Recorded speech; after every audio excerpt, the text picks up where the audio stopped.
میں نے تم سے دوستی کا دعویٰ کیا ہے تو قدم قدم پر اسے نبھانے کی کوشش بھی کروں گا۔ تم دیکھ لینا میں اپنے قول و فعل میں کتنا راست ہوں۔ میں نے کہا میں نے بھی دوست مان کر تمہیں گلے لگایا ہے، تم وجدان کی دوستی کو کبھی فراموش نہیں کر سکو گے۔ وہ پورا اعتماد لہجے میں بولا، انشاءاللہ ہماری یہ دوستی مثالی ثابت ہوگی۔ امتیاز، میری ساری زندگی دشمنوں سے نبر آزمائی میں گزری ہے۔ میں نے کہا میں نے بھی ہمیشہ کمزور کی مدد کی ہے، طاقتور کی آنکھوں میں آنکھیں ڈال کر اسے ناک کو چنے چبوائے ہیں۔ میں تمہیں تفصیل سے بتاؤں گا کہ میرے ریکارڈ پر کتنے بڑے بڑے خونی مارکے درج ہیں۔ میں نے اپنے روز و شب حق کی سربلندی اور باطل کو سرکوبی میں بسر کیے ہیں۔ تم اسے رائٹ اینڈ رانگ کی جنگ بھی کہہ سکتے ہو۔ ہماری تنظیم بھی کچھ اسی قسم کی جنگ لڑ رہی ہے۔ امتیاز نے کہا، ہاں مجھے کچھ اندازہ ہو رہا ہے۔ رفتہ رفتہ تمہارا یہ انداز و یقین میں بدل جائے گا وجدان، اس نے کہا۔ میں نے پرسوچ انداز میں کہا، امتیاز کل جب تم نے مجھے اپنی تنظیم سے متعارف کروایا تھا تو مجھے یہ سب سن کر بڑا عجیب سا لگا تھا، اور میں نے CFK کے حوالے سے بعض تنقیدی اور طنزیہ جملے بھی ادا کر دیے۔ دراصل اس قسم کی تنظیم کا تذکرہ میں نے پہلی مرتبہ سن رکھا تھا، اس لیے مجھے بھی ہضم نہیں ہو سکا تھا، حالانکہ میں بھی گزشتہ کئی سال سے وہی کچھ کرتا آ رہا ہوں جو تمہاری تنظیم کے مقاصد ہیں۔ یہ غیر سرکاری انصاف ہے وجدان، ہماری نیت صاف ہے، اور کہتے ہیں نیت صاف ہو تو منزل آسان ہو جاتی ہے۔ ہم ایک نئے کام کر رہے ہیں، اسی لیے قدرت بھی ہماری مددگار ہے۔ میں نے کہا، امتیاز تمہاری CFK کا مشن میرے عزائم سے لگا کھاتا ہے۔ اگر میں نے تم لوگوں کے طریقہ کار میں دلچسپی محسوس کی اور تمہارے کام نے مجھے متاثر کیا تو میں بھی حتی المکان تم لوگوں سے تعاون کروں گا۔ وہ دن میرے لیے عید کا دن ہوگا وجدان، امتیاز نے کہا۔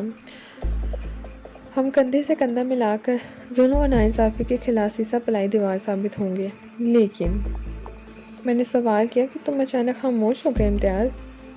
جگر، وہ مخصوص انداز میں بولا، مجھے خوشی اس وقت ہوگی جب تم ہمارے کام سے متاثر ہو کر CFK میں شمولیت اختیار کرو گے۔ میں تم سے وعدہ کر چکا ہوں، اس سلسلے میں تم سے زیادہ اصرار نہیں کروں گا۔ میں نے خاموشی سے اسباب میں سر ہلانے پر اکتفا کیا۔ تھوڑی دیر بعد امتیاز فلیٹ سے رخصت ہو گیا تو ساحل نے میرے قریب آتے ہوئے کہا، وجدان، کیا تم نے اپنے ساتھ شہد کا چھتا چپکا رکھا ہے؟ اس نے جتنا عجیب سوال کیا تھا میں نے اتنی حیرت کا اظہار کرتے ہوئے کہا، کیا کہنا چاہتی ہو؟ بھئی میں نے تو کوئی اتنی پیچیدہ بات نہیں کی جو تمہیں سمجھنے میں دشواری محسوس ہو رہی ہے۔ اس کے انداز میں شرارت عود کر آئی۔ میں نے یہ سنا تھا اور دیکھا بھی ہے کہ صنف مخالف ایک دوسرے پر مرتے ہیں، آپس میں دوستی، محبت اور شادی کرتے ہیں، لیکن امتیاز کو تم سے والہانہ لگاؤ دے کر عقل دنگ ہے۔ حضرت کو تم سے پہلی نظر کی دوستی ہو گئی ہے۔ بات ختم کر کے اس نے معنی خیز انداز میں میری جانب دیکھا، اس کی آنکھوں میں شرارت تھی۔ میں نے گہری سنجیدگی سے کہا، ساحل، بہت بری بات ہے، کسی کے جذبات پر یوں مذاق نہیں اڑاتے۔ دوستی دراصل محبت ہی کی ایک صورت ہے۔ گویا امتیاز کو تم سے محبت ہو گئی ہے؟ یہ تو وقت ثابت کرے گا۔ میں نے کہا، فی الحال نظر تو ایسا ہی آ رہا ہے۔ وہ ایسی نظر سے مجھے دیکھنے لگی جیسے ہم صنف سے محبت پر اسے سخت اعتراض ہو یا حیرت ہو۔ میں نے اس کی نگاہ کا مفہوم جانے بغیر ٹھہری ہوئی آواز میں کہا، ساحل، سچی اور خالص محبت صنف اور جنس کی محتاج نہیں ہوتی، وہ صرف محبت ہوتی ہے۔ آپ چاہیں تو بکری کے ایک بچے سے بھی محبت کر سکتے ہیں۔ لاجواب ہو کر اس نے موضوع بدل دی اور اضطرابی انداز میں بولی، تم سنگاپور میں کس سے بات کرنا چاہتے ہو؟ ہیں میرے چند دوست وہاں، میں نے سرسری انداز میں کہا۔ یعنی ہم صنف دوست یا؟ اس نے سوالی انداز میں جملہ نامکمل چھوڑ دیا۔ میں نے کہا، تمہارے سامنے ہی بات کروں گا، تم دیکھ لینا۔ میرے وہ دوست ہم صنف ہیں یا صنف مخالف؟ فون بعد میں کریں گے، پہلے ذرا فلیٹ کا تنقیدی جائزہ لے لیں۔ ہم بیڈ روم کا دروازہ کھول کر باہر آ گئے۔ جاتے ہوئے امتیاز بیڈ روم میں نے ایئر کنڈیشنر کو آن کر دیا تھا۔ میں نے کمرے کا دروازہ بند کیا، پھر داخلی دروازے کو اندر سے بولٹ کر دیا۔ اس کے بعد ہم فلیٹ کے دیگر حصوں کا معائنہ کرنے لگے۔ دوسرا بیڈ روم بھی ایئر کنڈیشن اور اٹیچ واش روم کے سہولت کا حامل تھا۔ اس کے علاوہ لاؤنج میں بھی ایک کامن واش روم موجود تھا۔ ڈرائنگ روم کی آرائش میں سادگی اور پرکاری نظر آتی تھی۔ وہاں بیک وقت 10-12 افراد بیٹھ کر باہم کلام ہو سکتے تھے۔ تھوڑی دیر کے بعد ہم دونوں واپس بیڈ روم میں آ گئے۔ میں نے بیڈ پر بیٹھ کر ٹیلی فون سیٹ کو اپنی گود میں رکھ لیا۔ ساحل بھی آ کر میرے پہلو میں بیٹھ گئی۔ میں نے ٹیلی فون ایکسچینج میں اوورسیز کال کی بکنگ کے لیے آپریٹر کا نمبر ڈائل کیا۔ رابطہ ہونے پر میں نے آپریٹر سے سنگاپور کا ایک نمبر مانگ لیا۔ مجھے زیادہ دیر انتظار نہیں کرنا پڑا اور مطلوبہ فون نمبر پر میری بات کروا دی گئی۔ میں نے دراصل سنگاپور کے سینٹرل پولیس ہیڈ کوارٹر کا نمبر ملوایا تھا۔ دوسری جانب سے پوچھا گیا، کس سے بات کرنی ہے؟ میں نے کہا، انسپکٹر چیانگ شو سے۔ آپ کی تعریف؟ نہایت ہی شائستہ انگریزی میں سوال کیا گیا۔ میں انسپکٹر کا ایک دوست بات کر رہا ہوں، میں نے شائستہ انداز میں کہا۔ میرا نام وجدان علی ہے۔ دوسری جانب سے مجھے انتظار کرنے کو کہا گیا۔ پھر 15 سیکنڈ کے بعد وہی آواز میری سماعت سے ٹکرائی۔ انسپکٹر چیانگ شو اس وقت ہیڈ کوارٹرز میں موجود نہیں۔ کل رات اس کے ایک عزیز کا انتقال ہو گیا، وہ اسی عزیز کے گھر پر ہوگا۔ کیا مجھے وہاں کا فون نمبر مل سکتا ہے؟ میں نے درخواست آمیز لہجے میں کہا۔ دراصل میں اس سے بہت ضروری بات کرنا چاہتا ہوں۔ فون پر بات کرنے والے نے معذرت کرتے ہوئے کہا، سوری مسٹر، وہاں کا فون نمبر مجھے معلوم نہیں، تم اپنا کاشیٹ نمبر چھوڑ دو۔ انسپکٹر جب بھی ہیڈ کوارٹر چکر لگائے گا تمہارا پیغام اس تک پہنچا دیا جائے گا، وہ ضروری سمجھے گا تو تم سے رابطہ کر لے گا۔ میں اپنا نام تو بتا ہی چکا تھا، ٹیلی فون سیٹ کی پریشانی سے پیوست فون نمبر بھی نوٹ کروا دیا۔ پھر وہ ٹیلی فونک رابطہ ختم ہو گیا۔ میں نے ریسیور رکھا تو ساحل نے انسپکٹر چیانگ شو کے حوالے سے متعدد سوال کر ڈالے۔ میں اسے اپنی ابتدائی زندگی سے متعلق جستہ بتا چکا تھا۔ سنگاپور میں گزرے ہوئے وقت میں چیانگ شو نے میری بہت مدد کی تھی۔ وہ میرے والد صاحب عابد علی کا گہرا دوست تھا۔ والد کے انتقال کے بعد چاچا پرتاپ سنگھ اور چیانگ شو نے حقیقی معنوں میں میرے سرپرست کا کردار ادا کیا تھا۔ پرتاپ سنگھ اب جہانی ہو چکا تھا۔ میں ساحل کو چیانگ شو کے بارے میں تفصیلاً بتانے لگا تو وہ اور میرے نزدیک آ گئی۔ میرے ذہن میں خطرے کی گھنٹی بج اٹھی۔ نیل گری کے کہے ہوئے الفاظ میری سماعت میں گونجنے لگے۔ اس نے بڑے واضح انداز میں مجھے باور کرایا تھا، جب بھی کوئی عورت تنہائی میں میرا قرب حاصل کرنے کی کوشش کرے گی تو اس عورت کے جلوں میں نیل گری میری خلوت میں اتر آئے گی۔ اس نے ایسا صرف کہا نہیں تھا بلکہ 1-2 مرتبہ تو ثابت بھی کر دیا تھا۔ اس کے بعد میں خاصا محتاط ہو گیا۔ اس وقت جانے کیا ہوا کہ میرے ذہن میں ایک اچھوتا خیال بجلی کے کوندے کے معنی چمکا اور میں نے چشم زون میں فیصلہ کر لیا کہ اس خیال کو عملی جامہ پہناؤں گا۔ اس وقت میری نگاہ ساحل کے چہرے پر جمی تھی۔ میرے ذہن میں ابھرنے والے خیال کو وہ جان نہیں سکتی تھی، تاہم میرے چہرے پر بدلتے ہوئے تاثرات نے اسے چونکنے پر مجبور کر دیا۔ چہرے کو دل کی کتاب کہا جاتا ہے۔ ساحل نے پوچھا، وجدان تم کیا سوچ رہے ہو؟ میں ایک ٹیسٹ کے بارے میں سوچ رہا ہوں۔ میں نے اس کے شانے پر ہاتھ رکھتے ہوئے کہا، اس کے لیے مجھے تمہارے تعاون کی ضرورت ہے۔ اس کے بدن میں ایک خفیف سی جھرجھری نمودار ہوئی۔ اس نے حیرت بھرے لہجے میں پوچھا، یہ اچانک تمہیں کس ٹیسٹ کی سوجی ہے؟ میں ایک تجربہ کر کے دیکھنا چاہتا ہوں، میں نے سنجیدگی سے کہا۔ اس کی حیرت استجاب میں بدل گئی۔ کس قسم کا تجربہ؟ اس قسم کا تجربہ؟ میں نے یہ جملہ ادا کرتے ہی اس کی کمر میں ہاتھ ڈال کر اسے اپنی آغوش میں گرا لیا۔ پھر میرا چہرہ اس کے چہرے پر جھک گیا۔ وہ پھٹی ہوئی آنکھوں سے یک ٹک مجھے تکنے لگی۔ اس کے سانو گمان میں بھی نہیں ہوگا کہ میں اس نوعیت کی حرکت بھی کر سکتا ہوں۔ اس کے جذبات اور احساسات کو جیسے چپ لگ گئی تھی۔ میں نے اس کی غزالی آنکھوں میں بہت دور تک جھانکا اور بھرائی ہوئی آواز میں کہا، ہیلو نیل گری، کیسی ہو؟ نیل گری؟ ساحل نے جو حیرت اور بے یقینی کے سمندر میں غوطہ زن تھی اچانک سطح آب پر ابھرتے ہوئے سرسراتی آواز میں دہرایا۔